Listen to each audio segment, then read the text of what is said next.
Good evening there. Welcome to an episode of Youth Dialogue, and I'm so excited to be here. After 2 to 3 weeks, we are back here, and I'm here exactly to talk to you about everything that I've been up to while away. I was in Dubai for the COP28. Reporting on it. If you've been following QTV News, you'll see my reports there. And then youth participation in this COP28 was very, very huge. Even the Ministry of Environment recognizes that young people really participated well in this COP28. I've attended the COP26 in the UK, but the participation of young people was not as the COP28. So it's really, really good that young people are taking ownership of climate change related matters. And then I'm here with a very familiar face. I'm here with Dauda Cham, who is the ELCOI coordinator. Dauda, thank you so much for joining me on the program. If you look at Dauda, you will see the Dubai glow. If you look at me, you will also see the Dubai glow. Dubai dafa neex de. Dubai neex na waaw. Dubai neex na mashallah. Yow ku la gis sa kola bi sa dafa change Dauda. Really? Young people yi yep ñu demoon Dubai yep la seen kola yi change. Yow xoolal ni nga mel yaa ngi belli. Well, that's Dubai for you, though. That's Dubai for you, right? Yeah. But thank you so much, Dauda, for joining us, and congratulations on your effective participation at the COP, you know, as a young person, and the fact that you organized the local conference, which is the ELCOI, which was well attended, which was really good. And then, you know, now you attended the COP28 as well in Dubai, and, you know, voicing out, you know, some of the things that matters to young people when it comes to climate change, as you'll be taking on the lead when it comes to climate negotiations. So how was this COP for you in the COP28? I think, like you've said, I think this COP has been a COP that has really been attended by young people, not only, in fact, by Gambian youth, but also at the global level. If you look at it, I think this has been the COP that has been most attended by young people across the world. And having as many young people being part of the process shows that now governments and leaders are not seeing young people as just a vulnerable group, but also as people who can really contribute to the climate conversations. Because I always say this, young people are really brilliant. We have creative ideas, and our perspectives really need to be mainstreamed in all these conversations. And I think we have seen that in COP28 this year. Yeah. So we're just going to take a look at our first insert by Kitandere, who's the acting executive secretary of the African Youth Commissions. He had his reflections when it comes to the COP. We'll take a look at that, and based on, you know, his reflections, we'll further discuss the activities of young people at the COP28. Let's take a look at this. So much. My name is Kitandere. I work with the African Youth Commission. It's a Pan-African youth network that is spread across all 46 African countries of the Africa, and we also have membership drawn from diaspora of the people of the African descent, and we are very excited to be part and parcel of the COP28 happening here in Dubai. Currently, as we are doing this interview, we have a side event happening at the Gambia Pavilion. So as a Youth Day in the COP28, I think is a very big day for the young people, especially those from the global south and particularly from Africa, because it's a time for us to reflect on this COP as a COP of action, and therefore we are thinking about action and who are the responsibility and duty bearers of action as far as climate action is concerned, and that does not go anywhere else other than the youth. So for us, we feel that youth engagement in the COP process is a very fundamental aspect of COP negotiations, because number one, the future of COP negotiations, the future of climate negotiation, in as far as very complex, belongs to the young people. We must see young people being attached to the negotiations to see that we are also learning from them as they are doing part and parcel of these processes, because these are the future negotiators that we are going to have.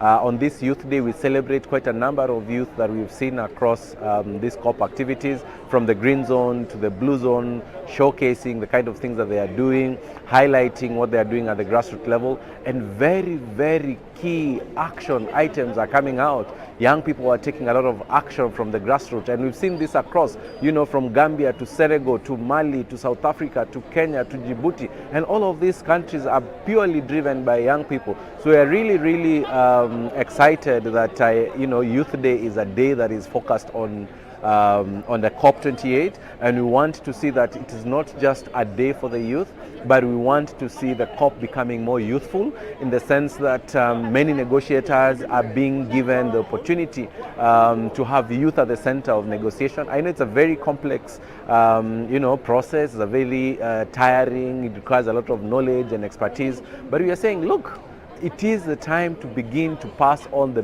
baton and the mantle to the young people today. All right, welcome back from that video. That is the acting executive secretary of the African Youth Commission, and he gave his reflections and talking about how all of these countries that he listed, Gambia, Djibouti, you name it, their populations are very youthful, and these young people are scared. Research has proven that young people are scared. You know, they're very anxious about their future when it comes to, you know, the effects of climate change. But generally, when it comes to negotiations, what was the stance of young people at the COP28?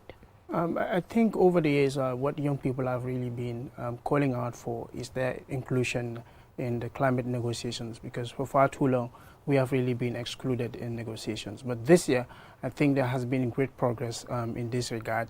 In fact, if you look at our Gambian delegation, for the first time, we had young people attached to lead negotiators, I mean, following negotiation processes at COP28. And in fact, during one of our panel discussions at the Gambia Pavilion, the government has committed itself to introduce what we call the Gambia Young Negotiators Program for the first time, where they will be recruiting young Gambians to, becoming negotiators, so that there can be a succession plan for those that would retire. Yes. So that has really been our call as young people for us to be in the negotiation rooms. And now that we are able to have that space, what young people are really calling out for is that young people's perspectives are really mainstreamed in all of these climate conversations and policy-making processes that are taking place. And what we have been pushing for as young people is our Global Youth Statement, which is a culmination of different national youth statements like we have developed here in the Gambia. When we did our LCOI, that is a local conference of youth, we developed a national youth statement, which is a policy document outlining the demands and the recommendations that young people of this country really have for the government to implement. And these national youth statements have been put together with the regional youth statements, which have been developed into a global youth statement. Now, young people in the negotiation rooms, we are pushing for all of these things, because if you look at it, it is just a version, a youth version of what the UNFCCC processes look at when they are in the negotiation rooms. That is the different countries. So young people are really pushing for those things to be also mainstreamed in these negotiation processes, when it comes to loss and damage, when it comes to the GST, when it comes to all the thematic areas that are being negotiated. Yeah, I think, like you said, it has been consistent. Like what young people are asking for has been really, really consistent. And a few young people that I also interacted with, talked about the issue of damage and loss. But before that, we'll just get to take a look. Next video is by Abdoulaye Singate, who's from Clean Art Gambia, and he's particularly focusing in this video on the resources and the financial challenges when it comes to what youth groups face, and filtering down to government institutions, which you will be able to delve into the moment we come back. Let's take a look at that. Gambia is really challenged with a lot of issues. We've seen the windstorms, we've seen the floods, we've seen a lot of issues happen in the Gambia. We've even seen issues of climate mobility now coming into Gambia, where people are moving internally displaced as a result of climate change impacts. So these are issues that are realities. How can we get resources being allocated directly to support the issues? One typical example is what happened in Banjul last year. We had people from Tobacco Road being becoming homeless for some certain period of time. There should be substantial financial allocation in this kind of realities, so that when they happen again, so that we will mitigate them, and also even if they happen, people will have better solutions. But this cannot happen without resources.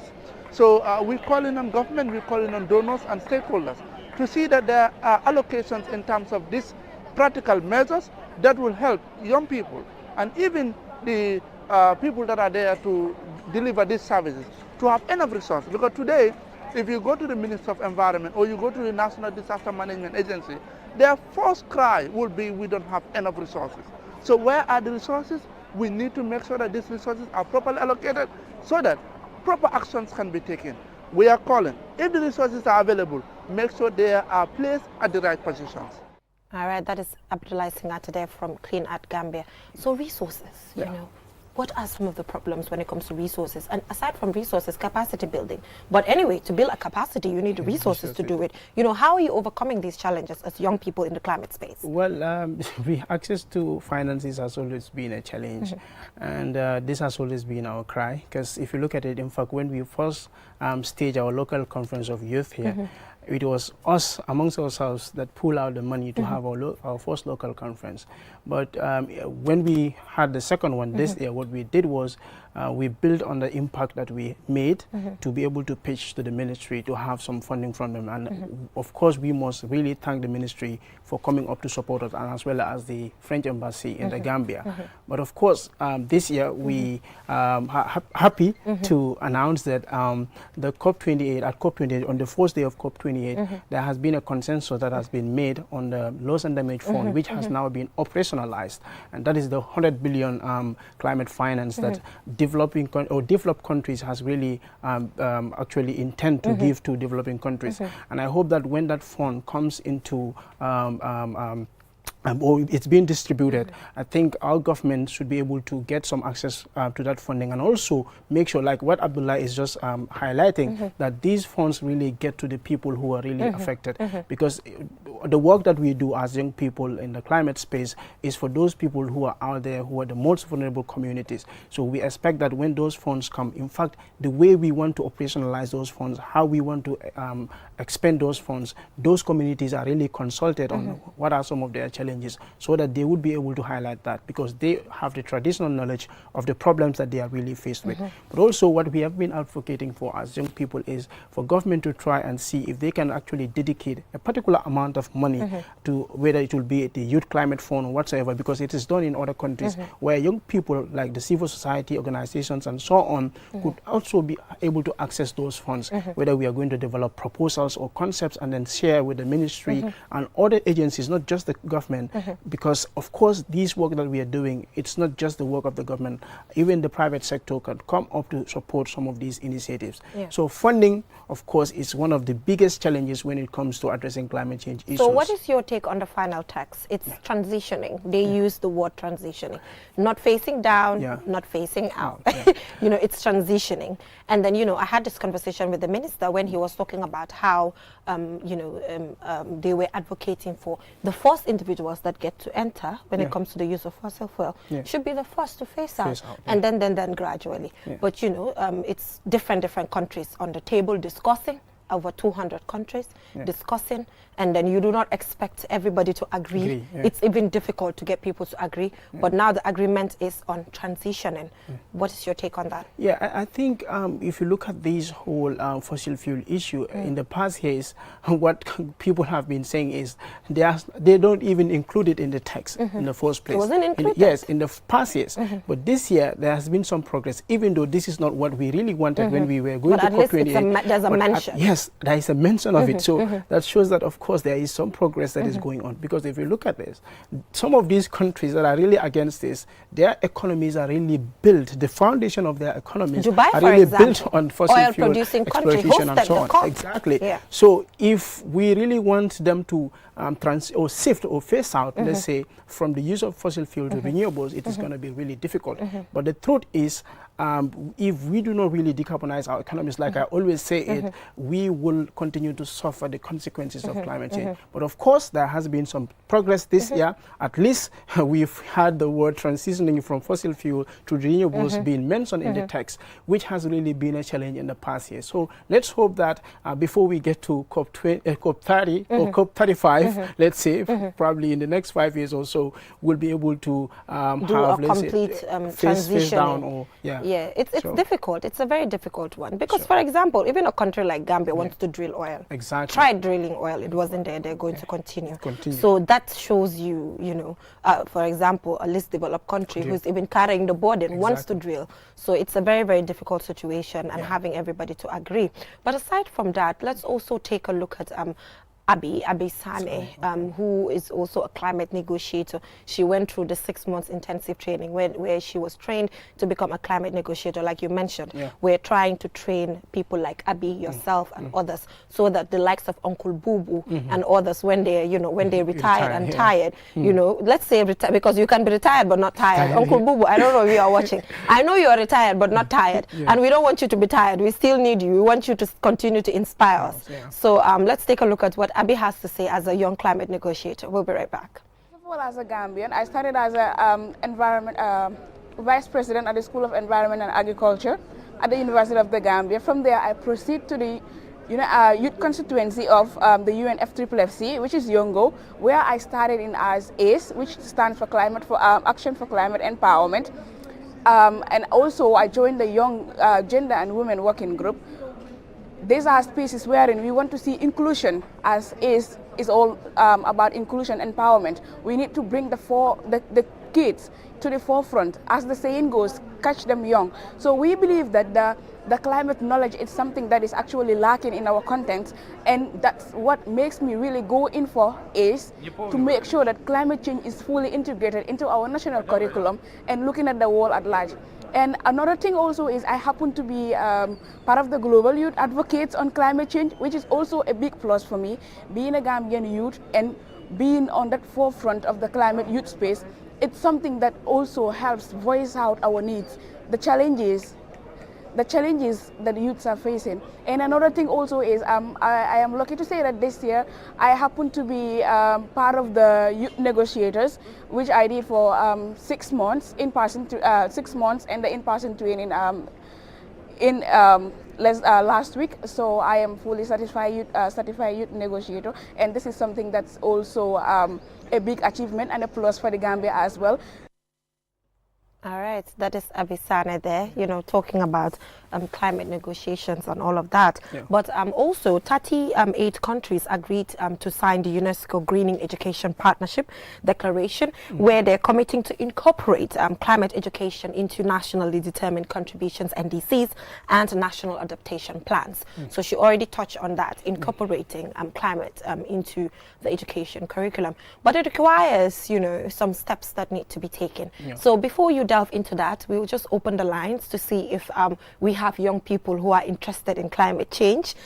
So they're going to call, is climate change something that interests them? Because according to this UNDP research, young people are angry, they're sad, and they want to see a change that they want to lead. So you will get to answer that, and then we see if we will be able to get some calls. You can call, it's right there in front of you. Just take any of those 3 numbers, and when you call, you'll be able to get us. The most prominent one, of course, on 5050505, 5050505. It's right in front of you. Take it and engage with us. And 333-122. 333-124. We are all used to the 5050505. So just let me be with my 5050505. We already have a caller on the line. Good evening. Genova. Hi, how are you? I'm fine. What is your name? Is Ramatullah your friend? Ramatullah, my friend. Oh, Ramatullah. Thank you so much for calling. I'm the one that I will send you my video. All right. That's really good. But today the discussion is on climate change. So as a student, what do you think about climate change? Oh, this program is very interesting because I never knew about this climate change. So what do you know now? I'm learning. I'm just looking, watching, learning. Okay, good. So continue to learn then. Don't go anywhere. Yeah. Thank you. Thank you so much for calling. Yeah, so we're talking about the incorporation. But where do we start from? Do you guys do any outreach programs in schools? Because actually it should start from there before the incorporation. What do you think? My organization, Hub Gambia, we've done a couple of climate education programs. One that we did, we introduced last year, called the Climate Lecture Series, where we have students from even the university, the colleges, in fact, even those that are working in government institutions where we share some insights into climate change issues and so on. But with regards to the integration, I think it has to be a collective approach.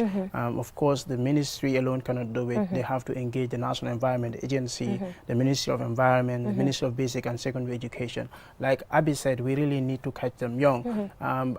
Of all the times that I went to the schools to talk to them about climate change education, when I asked the students whether they know about the national anti-littering regulation of this country, which is actually deterring people sorry from to cut you there, the anti-littering regulation. Yeah. So we have a caller on the line. Good evening. Good evening. Hello. Hello, good evening. Can you hear me? Hello, Jennifer. How are you? I'm fine, thank you. You okay? I'm great. Do you have a question? Yeah, I can hear you. How are you doing? I'm fine. So what we will do is you will use your phone. TV right now. So let me call you because I have interest for you. You are very nice. I like you so much. Oh, thank you. You're so kind. Yeah, I use my phone right now to call you. Thank you. So what's your take on climate change? My name is Princess Diana. Oh, really? So what is your take on climate change? My name is Princess, live in Bigelow.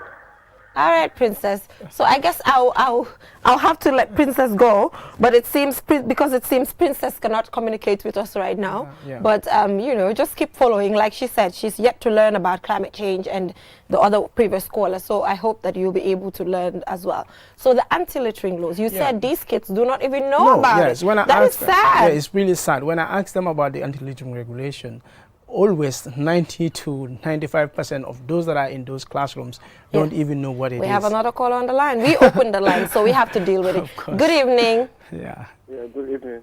What is your name? Molan Baja. Yes, Modulamin. Do you have a question or a contribution? Yes, today is very cold. Ah? Today is very cold. Today is very cold. Yeah. Okay, so which is in line with climate change? Yeah, it's nice. You just let that go. Yeah. Yeah. So yes. So that shows that there is really a great gap when it comes to climate education. Yeah. Because if the students don't really know there is a law in place that actually prevents people from littering in our society, and that they can even be fined for doing that, then we really have a problem in this country. Sure, sure. And that is why it is, like I said, it's a collective responsibility. These two ministries that I highlighted, that is the Ministry of Environment, the Ministry of Basic and Secondary Education, even MOHAS, and as well as the National Environment Agency should come together to consult each other to seeing how best they can come up with a curriculum. Of course, I had an engagement with Sheikh Al-Kinki before we went to Dubai, that they've in fact introduced a program where they've had partnership with some schools already. Right? So we'll just leave it at that and then take a go. I just hope this one will tell us something about climate change. I truly hope. Yeah. Good evening. Hello, good evening. Good evening. What is your name? Raki. Yes, so Raki, what's your take on climate change related matters and young people? Climate change, I think, my name is Raki. Yes, yes, Raki, yes. I can hear you. I think climate change, everybody has a responsibility. Because there are many things causing climate change. Even we talk about plastic bags and maybe factories. Yeah, it's very good, some of the things she highlighted, the plastic bags and everything. And the factory waste. Yes. And many other things. And many other things. Right. But thank you so much, Raki, for your contribution. And then we need young people of the Gambia to give, concentration to climate change. Because you know, as young as you are here, listening to your voice, I know you're young, and then you're going to have children, and those children are not going to be proud of you. my children might not be proud of me. Dauda's children might not be proud of him, because then we did not do what is expected of us when it comes to the planet that we are, you know, bringing them into. It is not fair because they did not do anything to deserve that. You know, so we have a rule. So we were talking to Uncle Ankinki about this. They already have a program sort of that they've and introduced. You know what? That program has been in existence. Depuis Mangi dem Newtown School. Well, I hope now the approach that they are using is different. Maybe they have to be more innovative about this. My time, the time in Newtown School, Uncle Ankinki was there, and then we used to go there. We used to have quiz competitions and stuff. But times have changed, like you mentioned. Now people are talking about integrating it into our curriculum, and I hope that. I'm not really aware if there has already been a curriculum that has been developed and about to be integrated. Probably I have to educate myself on this. Yes, we need to do that.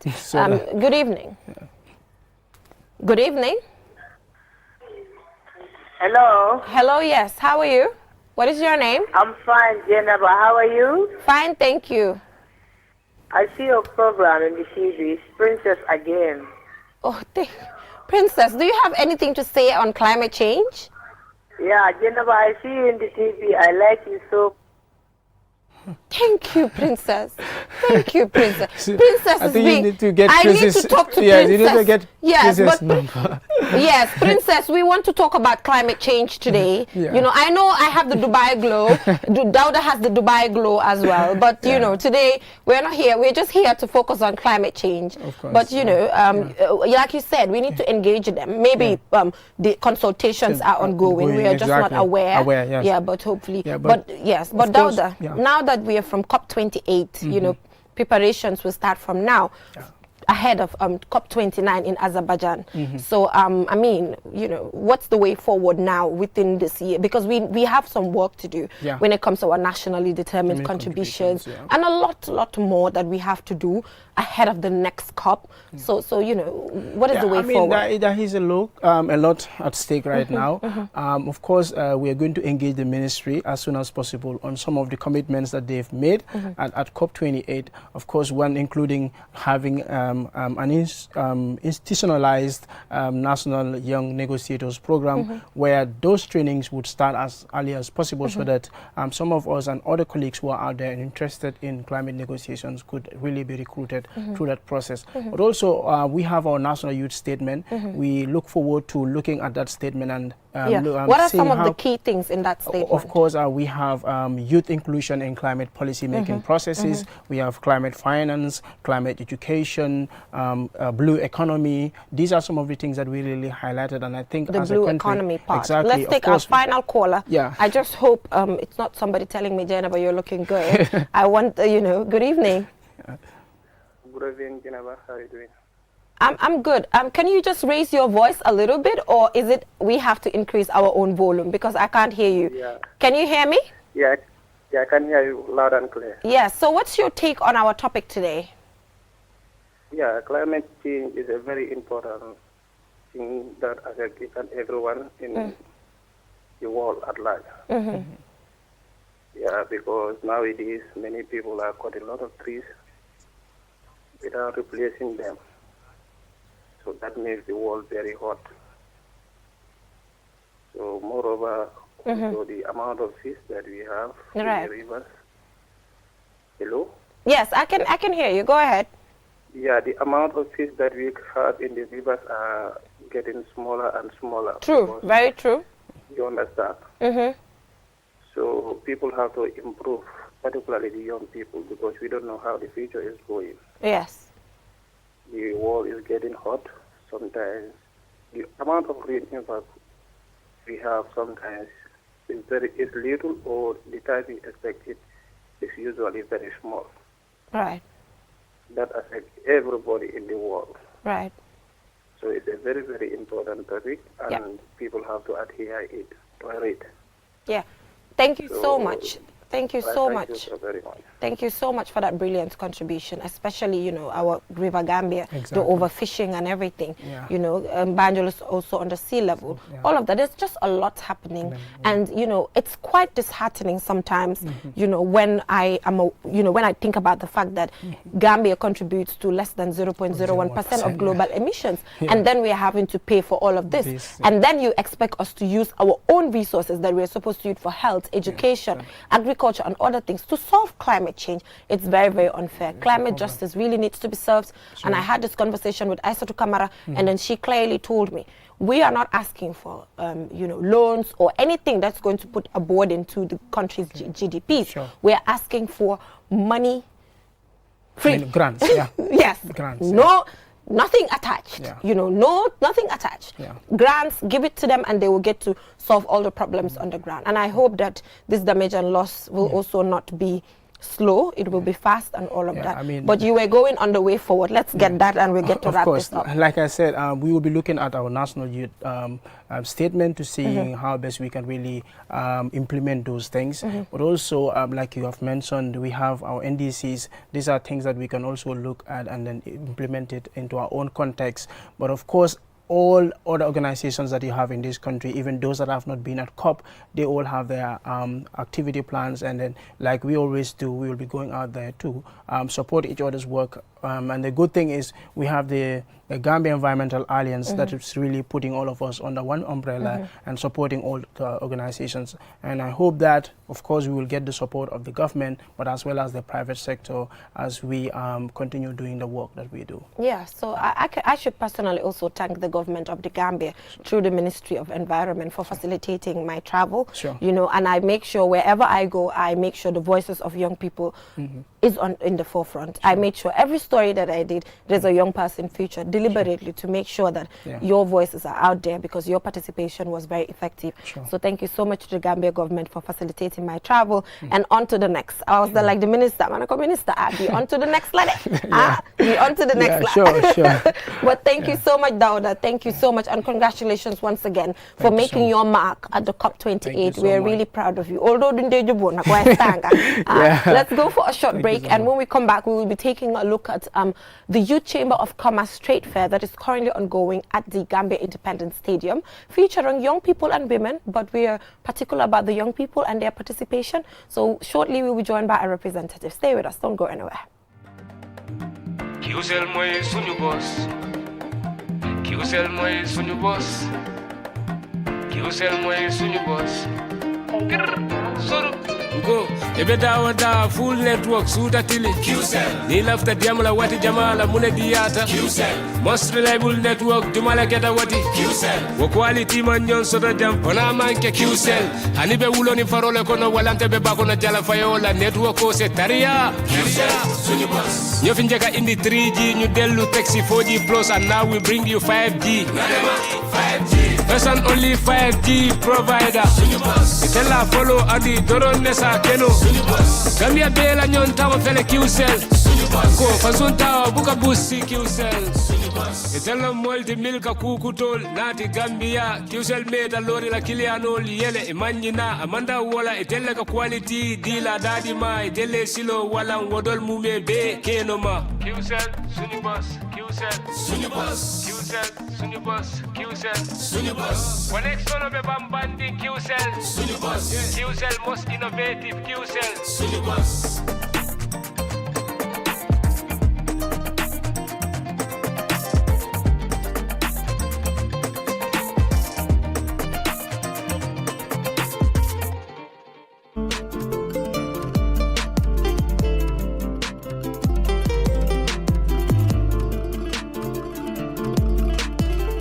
Welcome back from that short break. If you're just tuning in, you're watching QTV Youth Dialogue, and I'm Jenna Basonko. Thank you so much to Jauda Cham for joining us on the program and talking about COP28 reflections and all of that.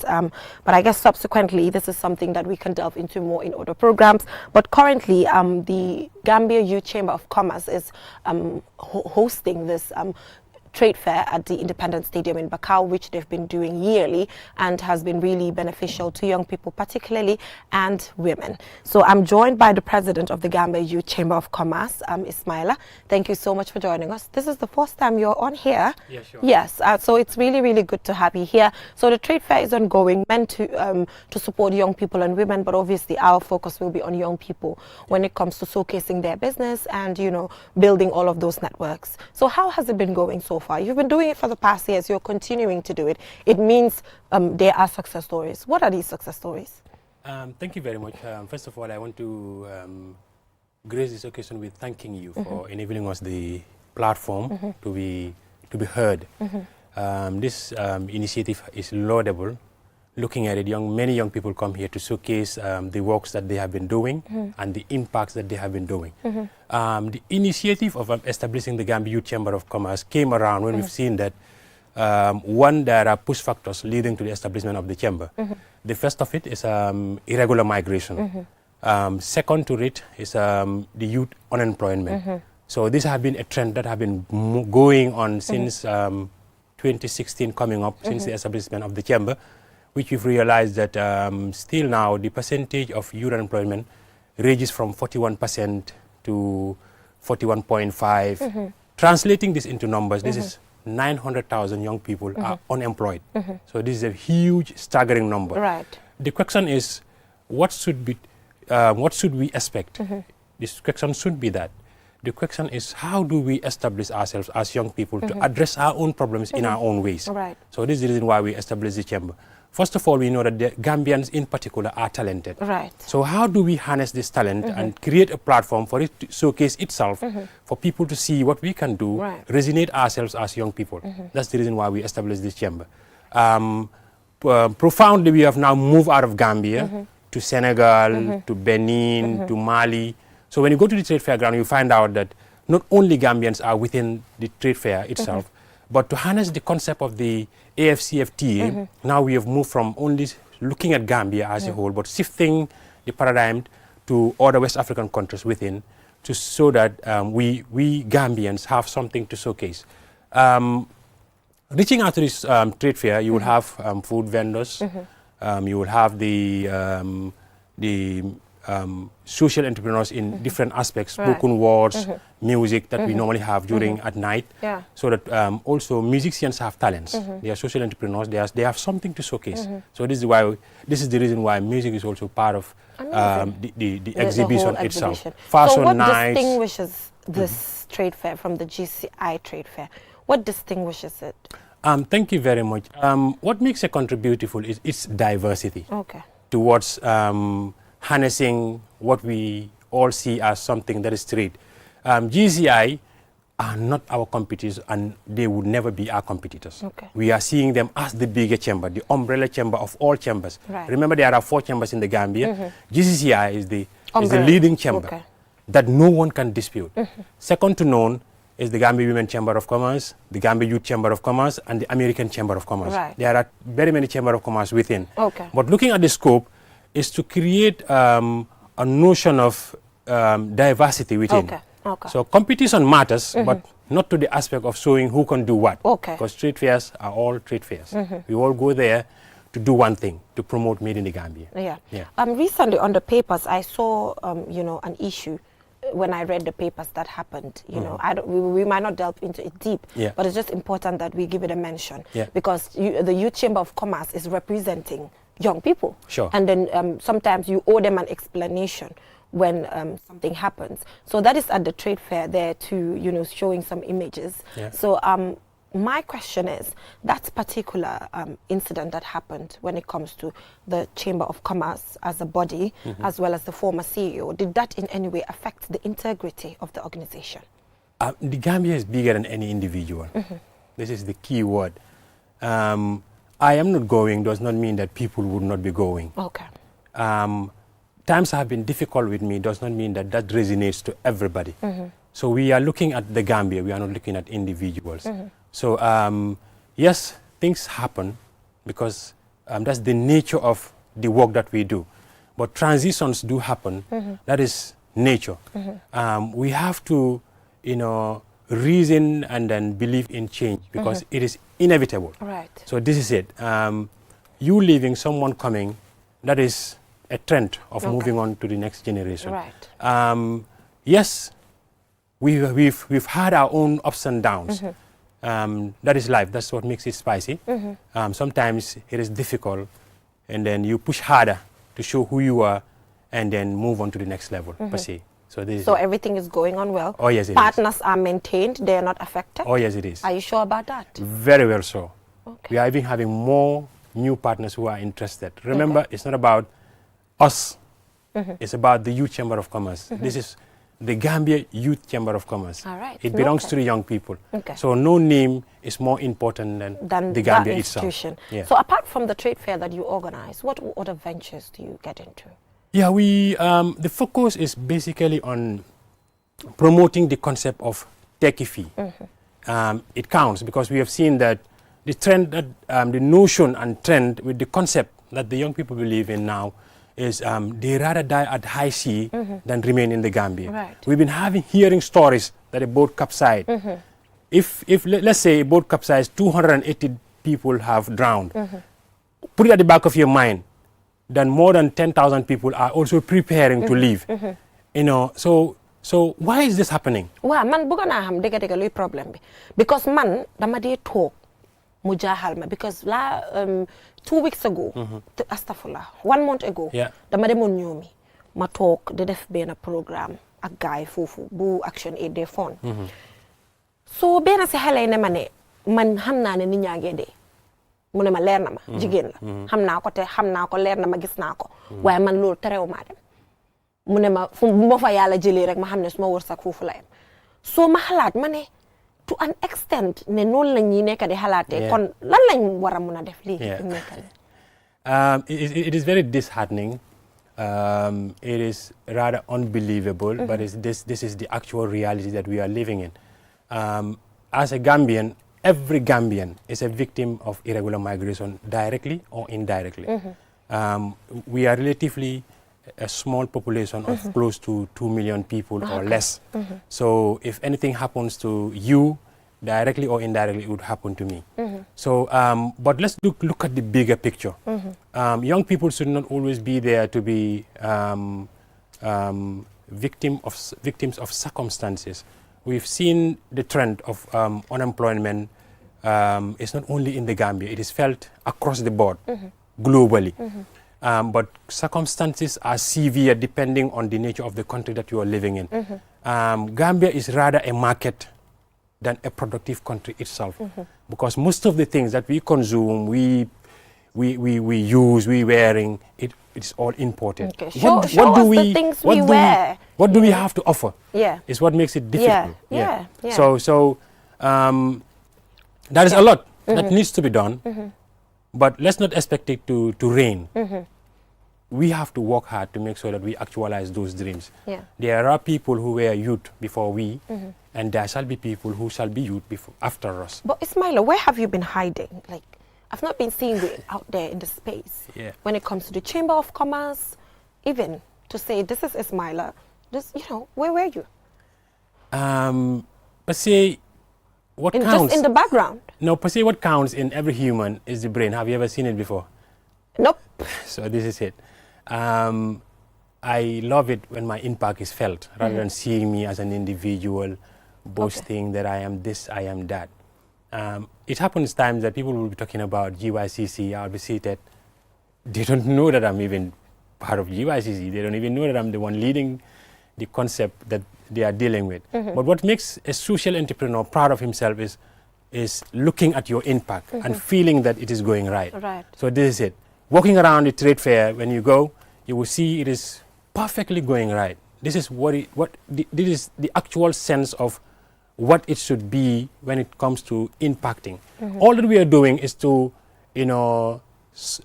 complement the work of the government. Let's not forget about that. That is the key thing. And I would also like to thank the Ministry of Trade, Regional Integration and Employment, ITC, YEP, the Ministry of Youth and Sports, the Prime Insurance, CAS, and yes, All of the partners. all of the partners Yes. that have supported the initiative of pushing it. More especially the First Lady of the Republic of the Gambia, Dr. Madam Fatou Barbaro, who have always been there to push and support the concept of the Women's Day within the trade fair. Amazing. Rohi Malik Low and All the other very partners. high dignitaries Yes. who will always be there to see that It works. it works. But we are in this together with the Gambia Women Chamber of Commerce, that's GWCC, with our aunties, Madam Nafi Bari, Auntie Beatrice Mboj. They are not only partners, but they treat us like their sons. Yes, Per se. that's beautiful. The relationship is very well balanced, and then we appreciate whatever is going on between us. So this is it. Per se. Amazing, Yeah. amazing. So what should we look forward to? It's the end of year. It's the end of year. Let's take a look at what is going to happen in 2024. But we'll just open the lines on 5050505. Have the young people call and tell us how they see the Youth Chamber of Commerce Trade Fair at the Independence Stadium in Bakau. I'm expecting calls on the trade fair, not Jenna, you're looking good, or I like you. And you know what, Ismaila is looking good too. You should not just compliment the host, compliment the guest as well. So the numbers are right in front of you. Take it, call us, and then you can ask all the questions. Maybe you're an entrepreneur and you're looking forward to participating next year. You can ask about the modalities or anything. Yeah. Talking about even the modalities. What are the modalities? All you need is a stall, right? Yeah.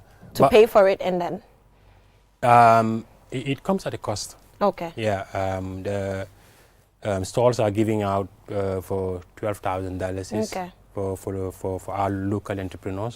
Then for the international vendors, we give it to them for $15,000. Okay, nice, fair enough. But we also put a limitation to it because looking at preparations in the concept of Gambians is always last minute.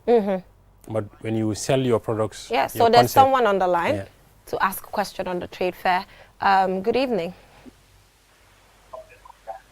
Good evening. Good evening. What I is your just want to contribute to the program. yeah? So what's your take on the trade fair? Yes. Yes. With the yes. I really I'm watching the program. I'm in support of your program. Right. I was listening to the young man down there.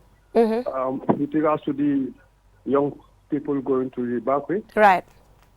Yes, I think he should graduate from yap talking too much and go more for action. You see, there are so many things that our young people can do in this country. Right.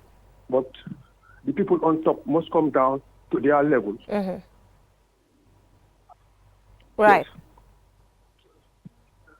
All right, I think we lost him, but he said there's a lot of talk and no, action when it comes to, but I guess the trade fair is one of the actions, showcasing, because the trade fair is not just for young people to come and sell, but to network also among themselves. Yeah. I see young people at the trade fair collaborate in one stall, for Yeah, example, sure. to sell their businesses, which I think it's really beautiful. So it's almost the end of year. What should we expect, ahead of 2024? Yeah, let's just say we are expecting to be growing bigger and better because we started 2016 at the Westfield Monument with close to, let's say, less than 50 young entrepreneurs. And then we kept pushing consecutively, yearly, we grow. And then now we are hosting 250 entrepreneurs. Well, we just across. keep it there and take the caller. Good evening. Hello, good evening. Yes, what is your name? I'm Laminchi Trame, calling from Kiangwa, Kenjifara, Elara. All right, so what's your take on the program? Okay, basically, enjoying this program. Thank you. Okay, I'm one of the regional president of L. Thank you so much. This program is very important. Thank you. What I'm trying to say to Mr. Sambu, youth matters in this country, we are not treated fairly. I don't know whether people understand that. Okay. We are isolated, definitely. But they will come to the platform and say people that this is Youth Chamber of Commerce and this is that, this is that. Let them put actions in place than this type of talks. Right. Even this is how people, young people of this country, they abuse us. I don't know whether people realize that one. People are affected. Even these black issues he's talking about, people go. Even today, people go. Even me, I myself, I will not go to bar, but I see people are every day. Nobody can stop them because it's the mindset already. True. Because they are frustrated in this country. They don't have any hope of any hope. True. But definitely, it's totally disgusting. You come to a platform, you know, you trying to whether blackmail the youth or whatsoever, giving that kind of mental mindset. We cannot accept that. We have to graduate from those false information towards the youth. The Kemba is not representing the youth. Let me just come to the direct point. Okay. If they are okay. So you're saying this chamber, the Youth Chamber of Commerce, is not representing young people? Definitely, they are not. If they are done, if this trade fair, what is happening at the Medal Stadium, how much is it cost? Okay, so what's your why? Store is costing more than $10,000. How many entrepreneurs in this country can afford the $10,000 to pay that store? So your argument is that the stall is expensive? It's totally expensive. I know people recognize my voice, but I don't care about that. No, but we don't accept insult. But so I'm just going to have to cut you off. So I'm just going to cut you off there, please, because when you call on this program, we don't accept in any way insults. We do not accept in any way disrespect, because we are here to exchange ideas. We can debate, we can agree to disagree, but in no way you can come to this platform and then, you know, insult or use words that are not acceptable, especially as a youth leader leading a whole constituency or region or whatever. I have nothing against you, but on my platform, I do not allow disrespect. And the disrespect is not just us here, but the people watching you. So I'm very disappointed that, you know, as a youth leader, you will call and be disrespectful. That's not acceptable. So we'll just take the last caller and take Mr. Sambo's intervention, and we will call it a day. So good evening. Hello, good evening. Yes, what is your name? My name is Mariama Njai. Yes, Mariama, what's your take on the topic? I think we lost her. So yes, that's an allegation there. No, first of all, I would we like to... have 3 minutes, so we can just do this in 2 minutes. I would like to apologize on behalf of every young person in this country that the perception that he came up with, he is right in his own way. Which is accepted. But there are protocols there are protocols in every platform that one should be aware of in terms of speaking your mind. There is a push factor in this country that no one can deny, that there is rural-urban migration. Yes, he's talking about the fact that the stall is too expensive. And you are not representing the voices of young people. There are overhead costs that you looked at, because in the Gambia here, the tents that are the trade fair ground, we rented them from Senegal for $2 million. Okay. Okay, the electricity now is not free. We spend $30,000 every day on electricity. Okay. Security at the trade fair ground. You pay. We pay. Not only for the security, but for their feeding, breakfast, lunch, and dinner, because they stay overnight. Okay. So one needs to understand that there are costs. The ground is not for free. We are renting the ground. Okay. Despite it belonging to the Ministry of Youth and Sports, but they also have a revenue stream. Yeah. You cannot blame them for charging for someone to use the platform to showcase whatever that you are doing. But let everybody know that entrepreneurship is not genuinely a charity work. Okay. It comes with a cost, and it demands profit for you to move on. But there's some pro bono services you offer. Yeah. So with your trainings, maybe. I don't know. We provide trainings, entrepreneurship trainings. We provide mentorship. We provide coaching sessions for young entrepreneurs. Training on product branding, we do that. Psychosocial support for those irregular migrants who have been deported back or who have willingly returned home. So we do all this. Okay. So we might not resonate everybody's wish, but we are doing what we do at the best of what we have. So let's just say, once again, I apologize on behalf of every young person in LRR. But thank you so much, and I apologize on his behalf for that. And I apologize to everybody who's watching for that particular comment that we received. Like I repeat, the lines are open for us to be able to dialogue.